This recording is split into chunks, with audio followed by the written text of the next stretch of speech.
We are now going to create this really cool project. It's basically a cool layout for all the movie posters in a very bento grid style setting. So here, as you can see, whenever I also hover on any of the posters, it lightens up and creates this colorful effect. So I've already created a folder, and what I'm going to do is I'm going to create my index.html file, and I'm also going to create my style.css file. Now I'm going to again use the shortcut and create the document structure. So all my files are created. I'm just simply going to use the shortcut, which is exclamation and tab button, to create the HTML document structure.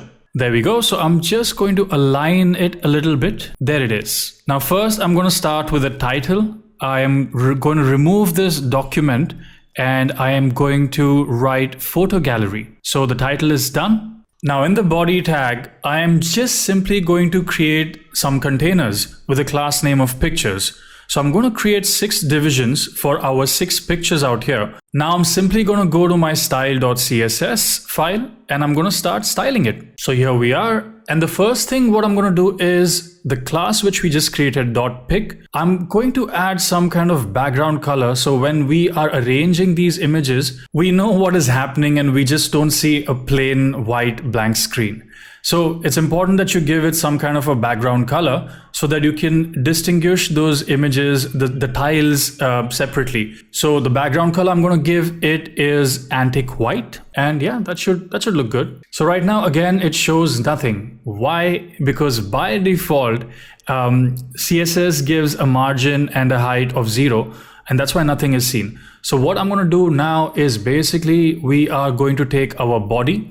We are then first going to write display grid. And once you are done that, we are going to give it rows and columns. See, the foundational, the basic thing, the whole hack behind understanding and creating cool CSS layouts comes down to rows and columns. That's it. So if you know how to analyze the rows and the columns, you are sorted.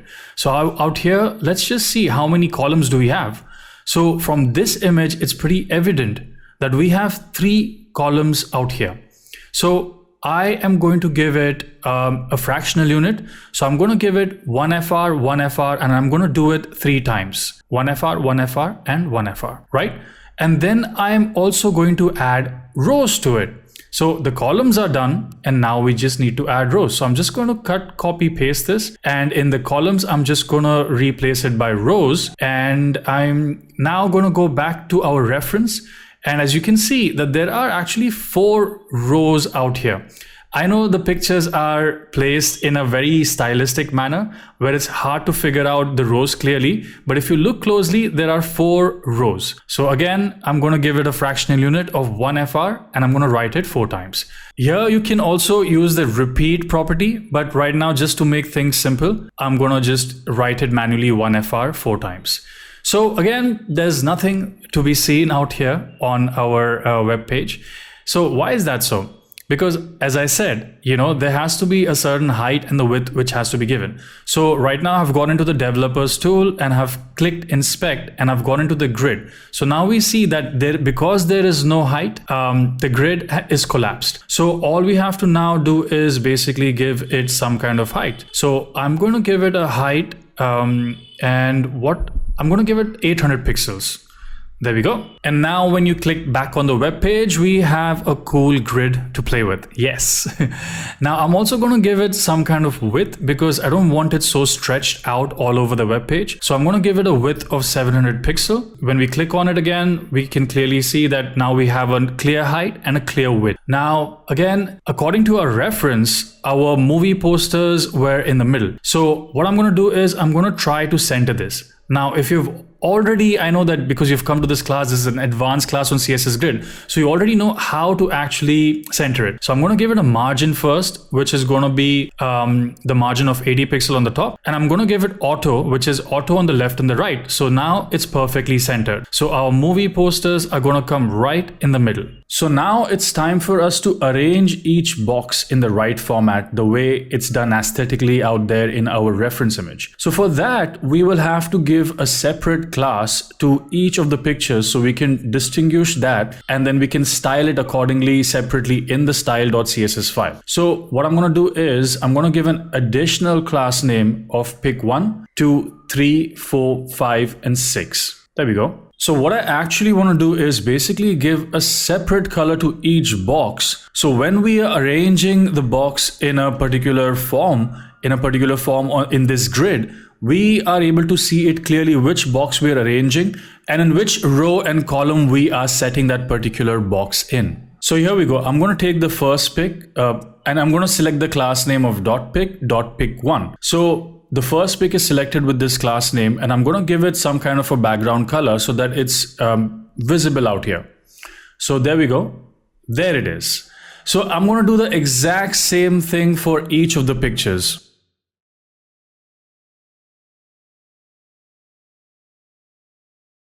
Alright, so now that the colors are set, let's start placing and arranging our boxes. So the first box obviously takes two spaces. Two boxes, so I'm gonna give it a grid row of 1 and 3. So it starts at 1 and ends at 3. So this is perfect. Now the second box takes 3 spaces. So what I'm gonna do is gonna give it a grid row of 1 and 4. So here we go. The third box, let it be. It's just fine the way it is.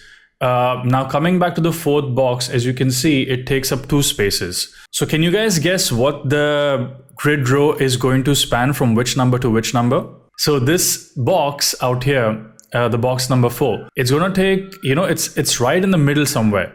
So it starts from the row 2 and ends at row 4. So grid row 2/4. Perfect. Now coming back to 1, 2, 3, 4, 5, the fifth box is going to be from grid row. We're going to span it from row 3 to 5. That's done. And for this one, we need to set a column for this. The row is perfect. It's in the same row. So grid column 2:4. So it's going to span from 2 till 4. That's it. Done. Finish. Of course, it doesn't look like the same thing like our reference image. So we need to do some more tweaks to it. First of all, we need to add some kind of border radius. So the border radius I'm going to add is in the pick class. So border radius of 30 pixel. There we go. We also have some kind of gap in between. So let's give it a grid gap as well.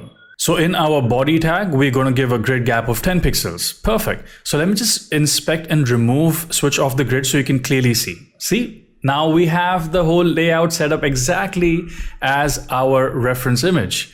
Perfect. So we have done the majority of the part. Now we just need to put in the images and finish our project. So let's just go ahead and do this and just, complete the project. So what I'm going to do now is going to go to the HTML file, and in each of the division we created, I'm going to add an image source tag. So all the images are going to be, placed in the division.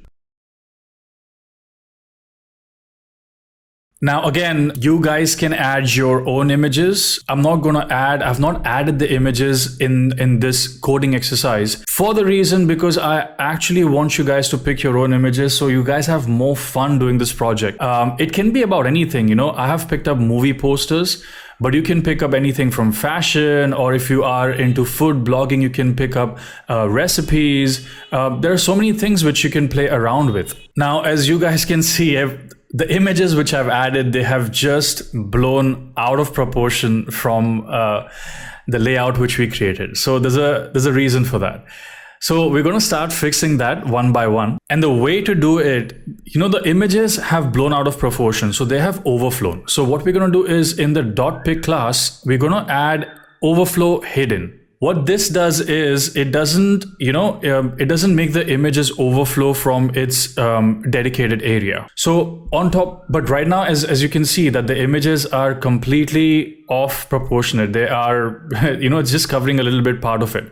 So what we're going to do is we're going to take the .pick image class and we're going to give it some kind of width. So I'm going to do like 100% width and 100% height so that the image perfectly fits inside the container which is there. Of course, when you give it a height, it stretches out. So for this, what we got to do is we got to give it an object fit cover. So now all the images are perfectly fit in a cover style. It covers the dedicated area and we're pretty much done except for one last thing. You remember in our reference, every time we hovered over the movie poster, it was lit up.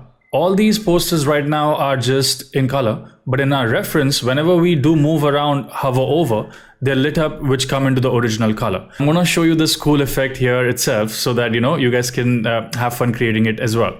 So in the .pick class, I'm going to give it a filter of a filter grayscale of 100%. And I'm also going to add a certain transition, a filter transition with a 0.5 second ease in and ease out. So what happens out here is the display automatically starts in a grayscale. And now what I'm going to add is basically the hover effect. So whenever we do hover our mouse on a particular poster, it is lit up. So out here, I've picked the .pick class with the hover effect and added a filter grayscale of 0%. So from filter grayscale of 100%, it becomes 0%. Of course, I have to change these two dots out here. It's not a class. So I'm going to add a semicolon out here and fix it so that our effect starts working. There we go. So whenever you do hover your mouse cursor over a certain movie poster, it is lit up and yeah, it looks beautiful, right?